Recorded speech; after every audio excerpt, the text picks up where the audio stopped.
Isang masakit na katotohanan pagdating sa pag-ibig, yung may mga pag-ibig pala na kaya kang mahalin, pero hindi ka kayang ipaglaban.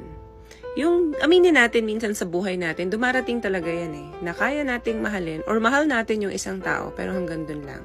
Hindi natin kaya ipaglaban. Alam mong mahal ka, alam mong tinatangi ka niya, kasi ramdam mo naman talaga yun na mahal ka niya. So, wag natin baliwalain yun, kasi pagmamahal yun. Pero, ang sad part kasi dun, yung hanggang dun lang.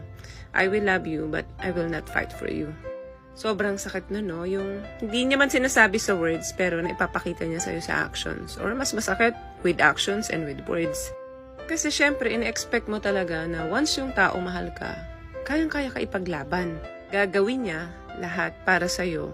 Kasi walang imposible kapag nagmamahal ka. Kasi yan yung power talaga ng love. Kaya nga mahirap i-define ang love. Love conquers all.